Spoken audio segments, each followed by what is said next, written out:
Olá! E hoje no Alta Performance, um assunto que eu tenho certeza que em algum momento já te incomodou. E sabe por quê? Porque nós temos medo do envelhecimento. É isso aí. E quando nós falamos em alta performance, temos uma visão de um todo, né? Alta performance trata de alimentação, trata de atividade física, trata de autocuidado. E o autocuidado é um assunto muito amplo. Então hoje nós temos aqui uma profissional da área da estética, né? Da área da beleza, e que vai poder nos trazer um pouquinho aí de questões que eu tenho certeza que às vezes borbulha aí na tua mente. Então agora ela vai se apresentar para vocês e eu vou sugar tudo que ela trouxe de informação preciosa. Então, Janiane, boa tarde, apresente-se para nós, por favor.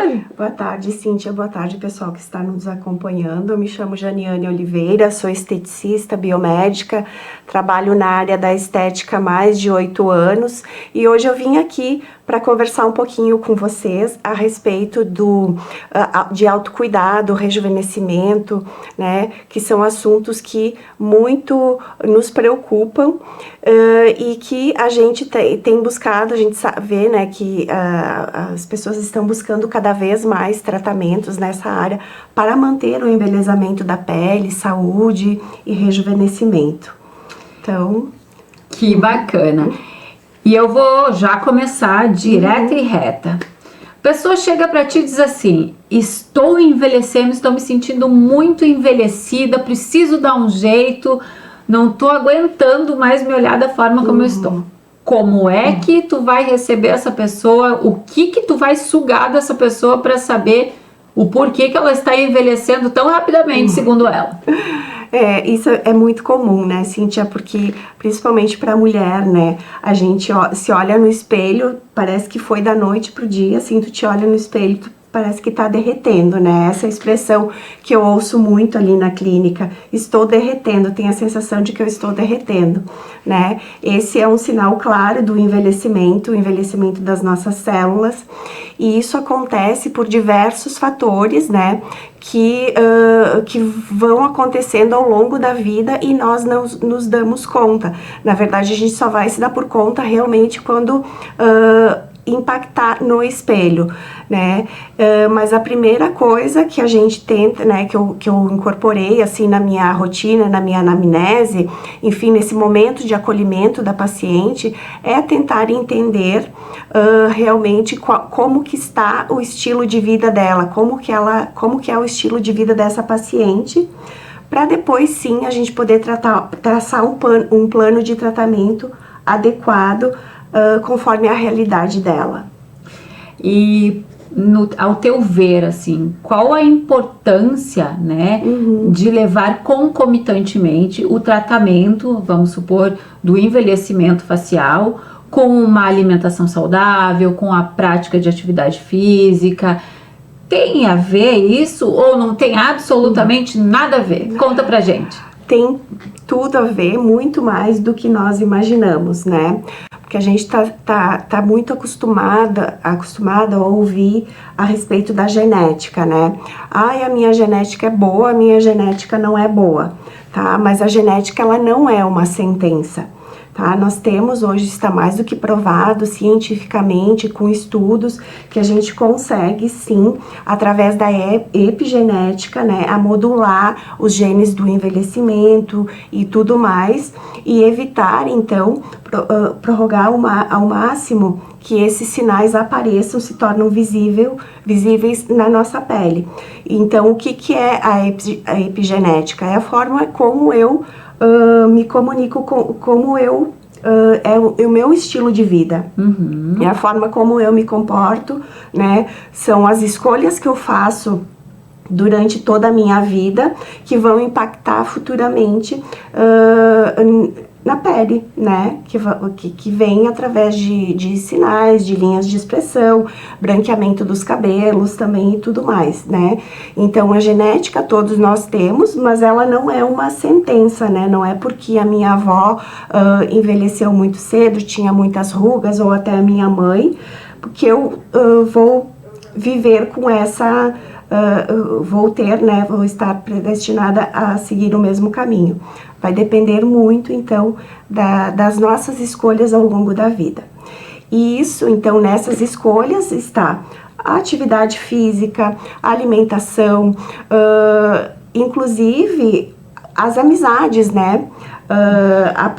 Toda essa questão da parte emocional impactam muito, qualidade do sono e tudo mais impactam muito nos resultados que a gente acaba vendo na frente do espelho. E se tu pudesse nos trazer, assim, qual é o momento que eu devo começar realmente a me preocupar com o envelhecimento da minha face, enfim, do meu corpo, né? Do tratamento da minha pele. Eu posso dizer que existe algum momento específico, algum sinal que apareça em mim? Na verdade, a gente não precisa esperar os sinais, né? Nós temos uma célula que nós, enquanto esteticistas, enfim, que trabalhamos com estética, que a gente costuma, que é a nossa célula-alvo, que a gente procura estimular e manter ela ativa o máximo possível, que é o fibroblasto, que é quem produz o colágeno e outros elementos que vão dar a sustentação, o viço, a nossa pele, a qualidade do cabelo, da unha e tudo mais. E essa célula, ela começa a parar de produzir esses elementos essenciais a partir dos nossos 25 anos de idade. Então, é muito cedo. Geralmente, a menina com 25 anos de idade, ela não está muito preocupada com isso, né? Tem-se a impressão, a gente pensa que está muito longe, né? Que é só lá nos 50 anos e tudo mais, mas não. A partir dos 25 anos de idade, sim, a gente já pode começar a pensar em dar um estímulo mais profundo ao fibroblasto uma vez ao ano, né? Antes disso também a gente precisa ter os cuidados básicos, como o uso de skincare adequado, né? Que é o creme certo para o dia, o creme certo para a noite, a higiene correta do rosto, que é muito importante remover toda a sujidade, poluição do dia a dia, mesmo que não use maquiagem, que use só protetor solar, né? A gente precisa fazer a remoção correta desses produtos e incorporar os produtos certos, tanto no dia quanto na noite, né? Então, e a partir dos 25 anos de idade, então a gente já pode, sim, incorporar uma vez ao ano, a cada 6 meses, um tratamento que dê um estímulo um pouco mais profundo, né? Que atinja umas camadas mais profundas da pele, para que essa célula se mantenha ativa.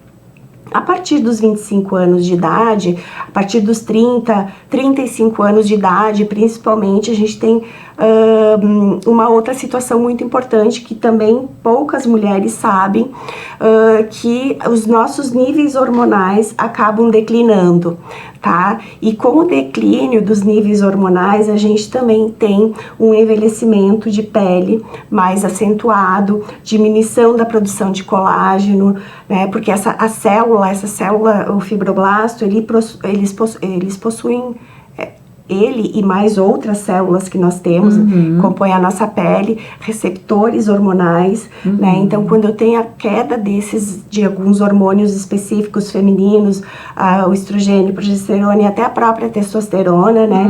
Isso impacta diretamente na saúde e na qualidade da pele também. Tá?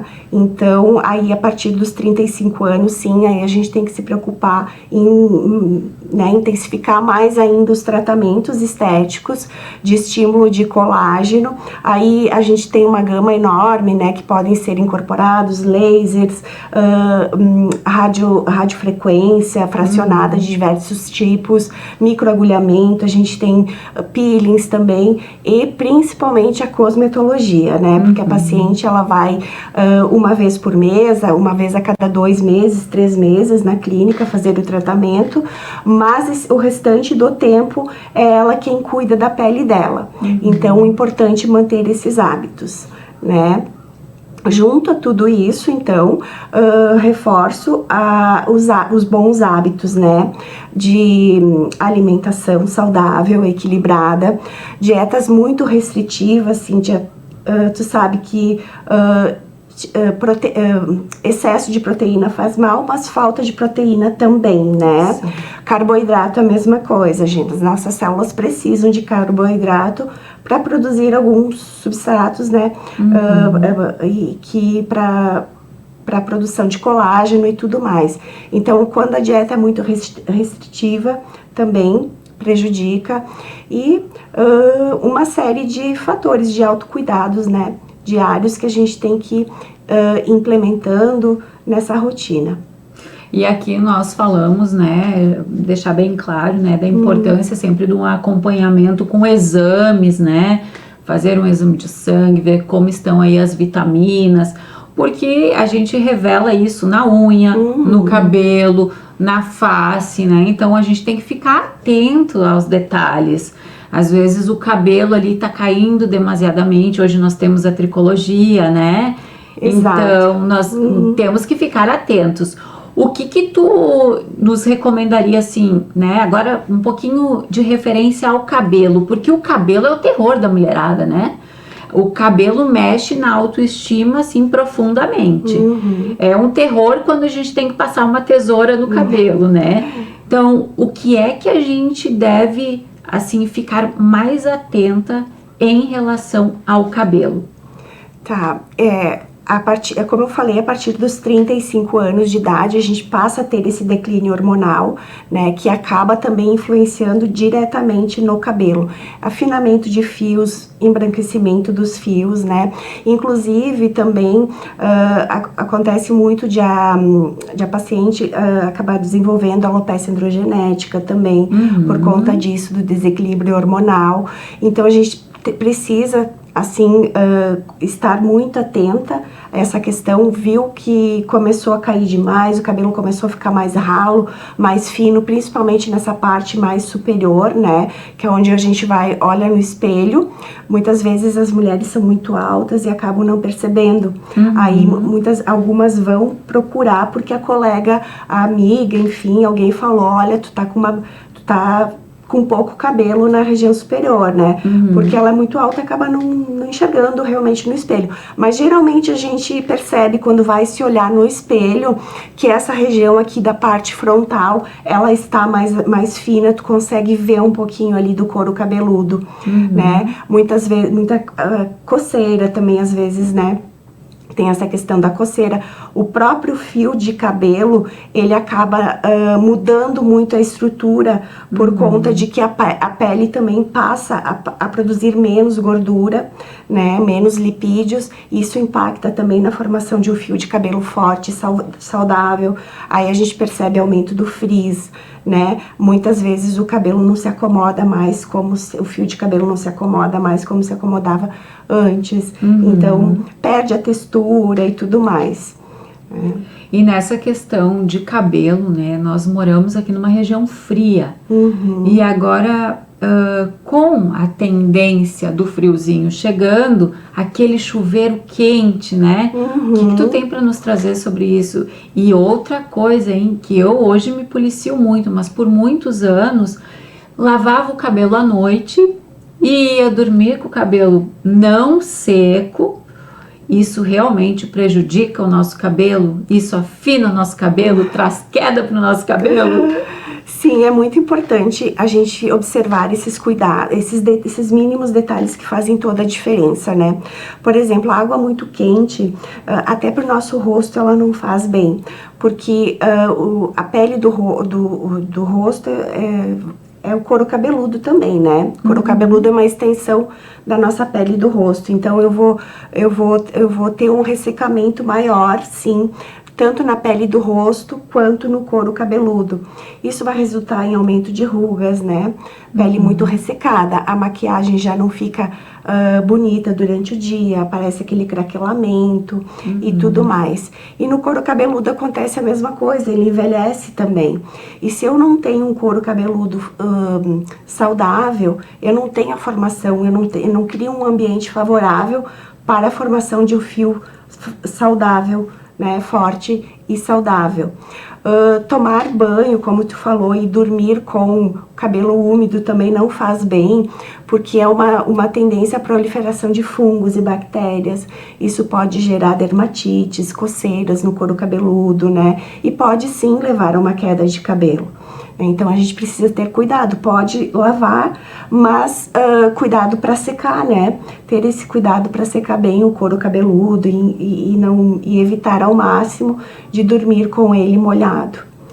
Nós percebemos que, como eu também trabalho na área de alimentação e suplementação, nós percebemos muita procura por suplementos, né, para sanar aí a queda do cabelo, o afinamento, a unha, enfim, né?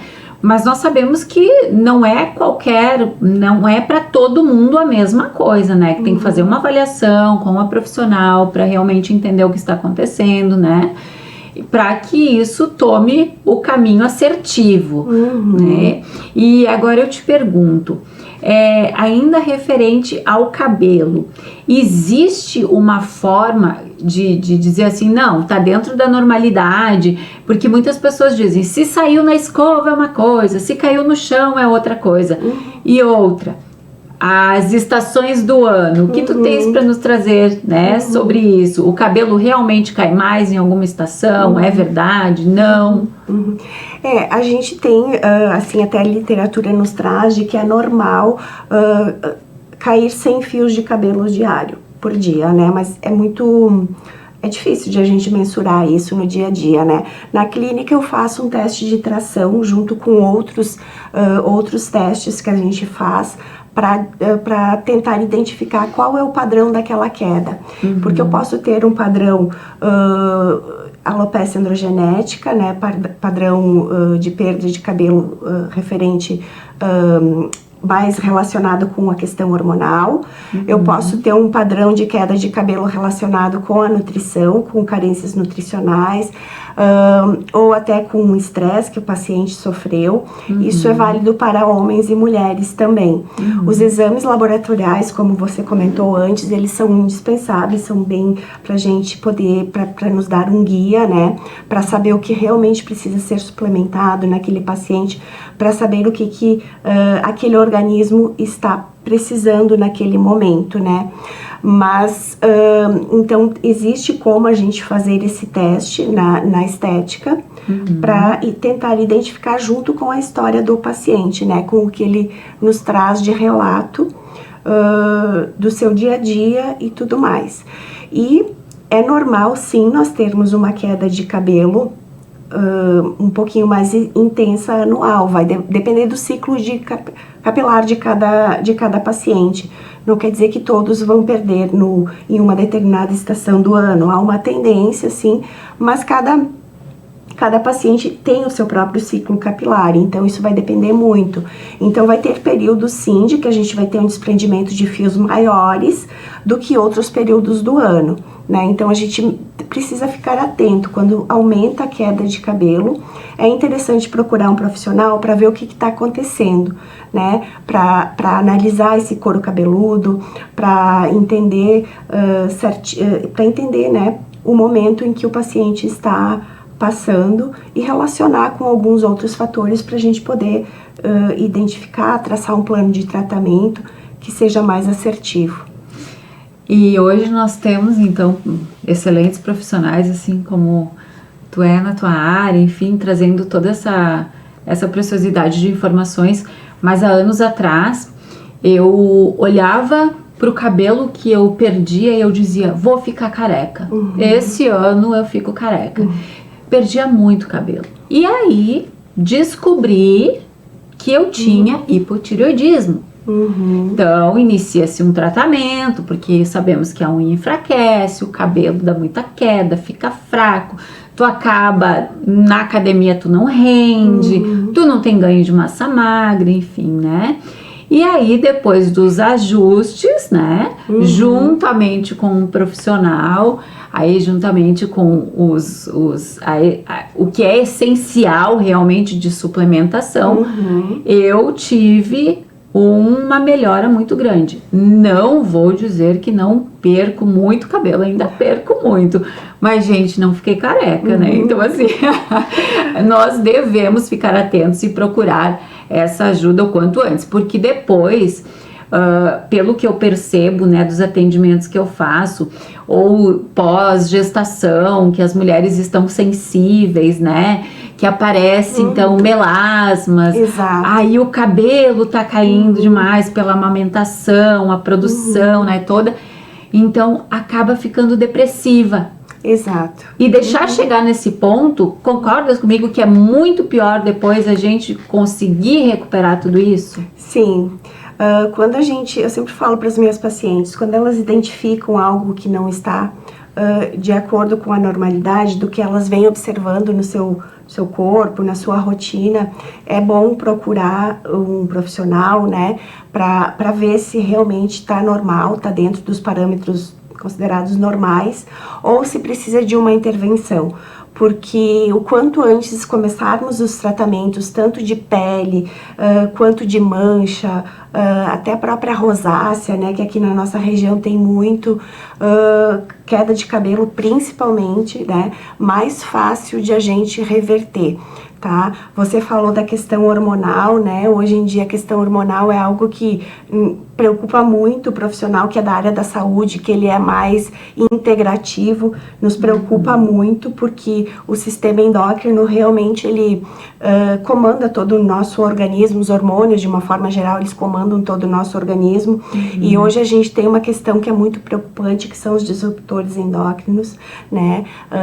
Que a gente acaba se contaminando, digamos assim, de diversas formas, e isso acaba sim desencadeando algumas disfunções estéticas, né, piorando algumas disfunções estéticas, como por exemplo o melasma, uma queda de cabelo, uma dermatite, e enfim, por isso que você falou, antes nós estávamos falando sobre avaliação, né? É muito importante se ter uma anamnese bem detalhada, olhar esse paciente como um todo, né, conversar, entender a rotina dele, a vida dele como um todo, para a gente poder fazer associações e tentar entender o que está desencadeando aquela disfunção. E não simplesmente utilizar uma vitamina que está em alta, né, que é para queda de cabelo, por exemplo, né? Que a gente sabe, né? Que até os próprios pacientes, muitas vezes, até por falta de conhecimento, é muito mais fácil ir na farmácia comprar, né? Do que investigar os fatos. Dessa forma, a gente tem um resultado mais assertivo, né?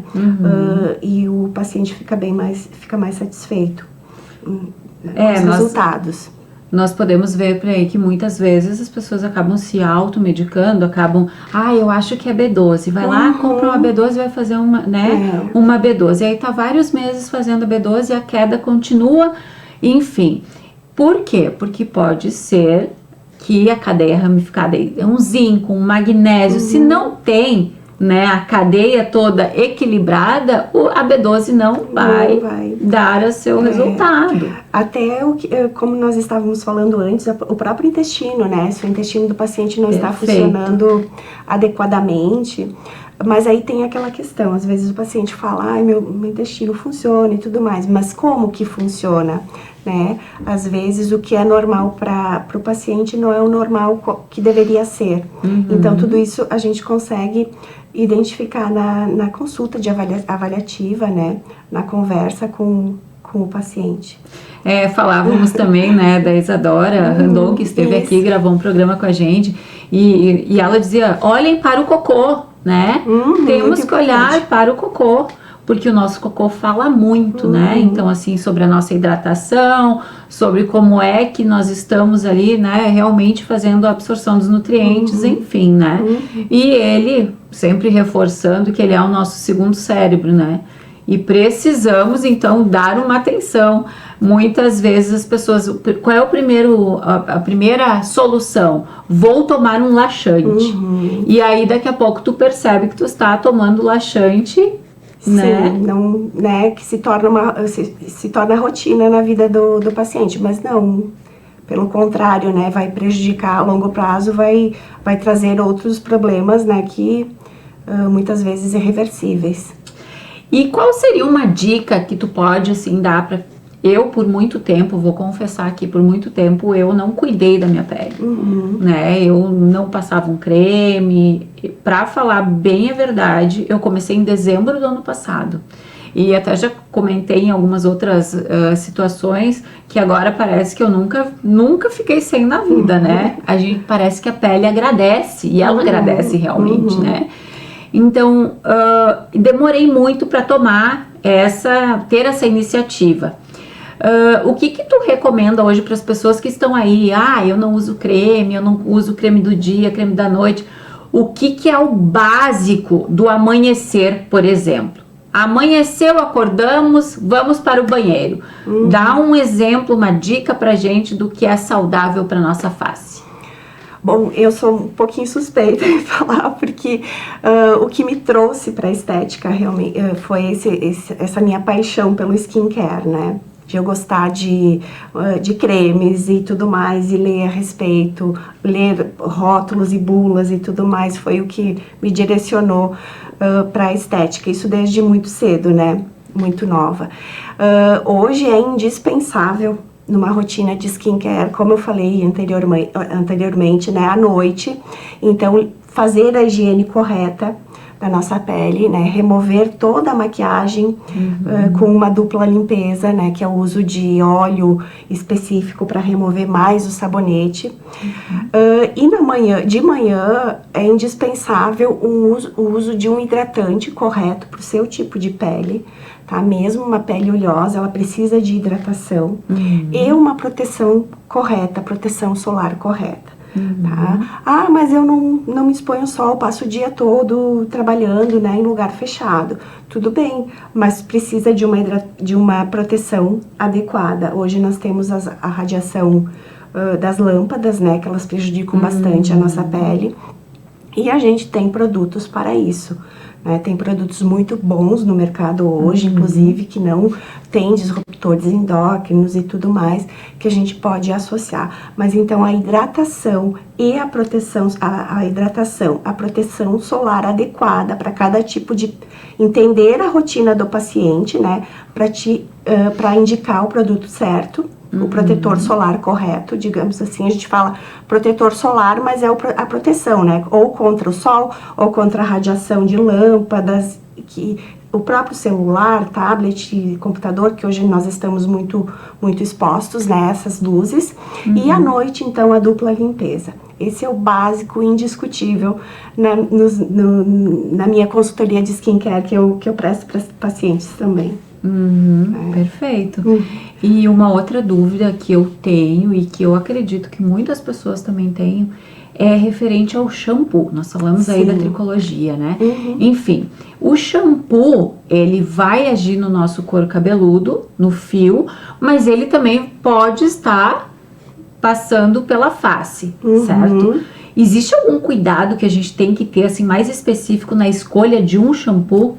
Sim, a gente precisa escolher o shampoo de acordo com a necessidade, né, do couro cabeludo da paciente, com a tua realidade, digamos assim, né, com o que o teu cabelo está apresentando. Se é muita oleosidade, então eu vou escolher um shampoo mais para a oleosidade, porém eu gosto muito de fazer associação de produtos, então a gente fazer um intercalamento, né, porque se eu usar só anti-oleosidade, eu vou dependendo do tipo de produto, posso causar um ressecamento excessivo naquela pele, na pele do couro cabeludo, e ele gerar mais oleosidade com isso.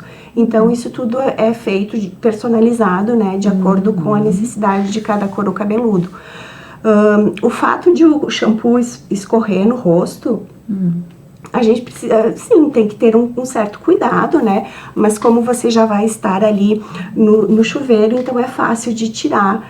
Não é ideal deixar, né, o produto ali na pele, o produto do couro cabeludo escorrendo no rosto, secar no rosto, digamos assim, né? Eu te perguntei porque já ouvi questões assim, eu lavo embaixo do chuveiro, eu lavo com shampoo mesmo, né? Ah, sim, não. A gente não tem o produto certo para lavar o rosto, o produto certo para lavar o couro cabeludo, o cabelo, né, no caso, e o produto certo pra gente usar no corpo também. Ao mesmo tempo que a gente tem um produto certo para usar na região íntima, né? Então, a pele tem pHs diferentes. Então, o pH do couro cabeludo é diferente do pH do rosto. No próprio rosto eu tenho pH diferente, dependendo da região, né? Dependendo do estado daquela pele também. Então, por isso que a gente precisa ter os produtos certos para cada região do corpo. Né? Eu não vou usar um shampoo, por exemplo, na região íntima, né? Então, a gente tem o sabonete íntimo, a gente tem o sabonete correto para usar no rosto, que não é o mesmo que a gente usa no corpo, né? Geralmente no corpo a gente usa um sabonete em barra, mas se eu usar esse em barra no meu rosto vai ressecar muito, né? O mesmo raciocínio se aplica para o couro cabeludo, então, né? O shampoo não pode ser aplicado no rosto. Então, gente, olha só, né? Quantas coisas importantes aqui pra gente observar. Escorrer é uma coisa, pegar o shampoo e lavar é outra, bem diferente. E passar aquele sabão produzido em casa no cabelo, gente, eu nem vou fazer essa pergunta, porque eu acho que já tá mais do que respondido, né? Então, assim, os cuidados no nosso corpo como um todo, não tem como a gente dizer, olha, isso é mais importante. O bom é a gente ter um equilíbrio, né? E fazer o autocuidado diariamente, não deixar as coisas chegarem a um ponto que depois não há cosmetologia que dê jeito, né? Porque aí as pessoas acabam procurando muitos procedimentos que são agressivos até, né? E sem necessidade, se a gente fizer um acompanhamento com uma constância, visitar, né, o profissional constantemente. O ideal sim, é a gente trocar, né, fazer essa troca de produtos a cada troca de estação também, porque a nossa pele muda conforme muda a estação, produz mais oleosidade, menos. Agora no inverno a gente tem um ressecamento maior, né? Então o skincare para esse período é um pouquinho diferente do skincare para o verão, que a gente habitualmente usa no verão. Então é bom ter esses cuidados, sim. E eu digo que eu sempre falo para as minhas pacientes que é um hábito que a gente incorpora, né? A partir do momento que tu incorpora esse hábito, quanto mais cedo tu incorporar um hábito na tua vida, mais prazeroso e mais saudável, né? Então não vai se tornar um peso ao longo, né? Quando você começa mais cedo. E só vai agregar na rotina, na beleza na beleza e no viço da pele e dos cabelos. A pele só vai agradecer. É isso aí, gente. Olha só, né? Então, muita preciosidade aqui no Alta Performance de hoje. Eu quero te agradecer imensamente, Aniane, que eu sei, né? O teu dia é sempre muito corrido. Falávamos aí de agenda antes, né? Vida louca, né? E te agradeço muito a tua disponibilidade. Realmente estamos aí carentes de excelentes profissionais, né? Que tem esse olhar integrativo, né? Aos pacientes. E a Alta Performance está sempre de portas abertas, tá? Vamos te aguardar aqui para falarmos de outros assuntos, porque a gente pode ficar aqui horas, né? Sim. Falando sobre envelhecimento, pele, cabelo. Quando se trata de envelhecimento, beleza, bem-estar, autoestima, né? A gente tem assunto por um monte de horas. Mas foi um prazer estar aqui contigo, Cíntia, de compartilhar muitas histórias, né? Que a gente veio conversando. Enfim, tu tem um conhecimento enorme também. E gosto muito da forma como tu trata os pacientes, né? Como tu enxerga a estética, essa parte da alta performance que você atende. Então, sim, o mercado ele está carente de profissionais integrativos que olhem o paciente como um todo, né? Que enxerguem o paciente como um todo. E isso dá é o que dá o diferencial nos nossos tratamentos. Com certeza. Então, gente, o envelhecimento é natural, ele vai chegar para todo mundo, mas nós podemos aí, dentro da nossa alta performance, ter os cuidados necessários para que a gente envelheça com muita saúde, saudável, bonitas, né? De forma natural, né, Cíntia? Exatamente. Envelhecer de forma natural não é se deixar, não é deixar de se cuidar, não é deixar de fazer nada, né? É envelhecer bem, cuidando das células de dentro para fora, que tudo isso vai refletir no exterior, que é na nossa pele, né? E nosso cabelo. Muito bom estar com vocês. Alta Performance fica por aqui. E se tu gosta de programas edificantes com assuntos extraordinários, o teu lugar é TV Cidade, o canal 14 da NET. Alta Performance. Até a próxima.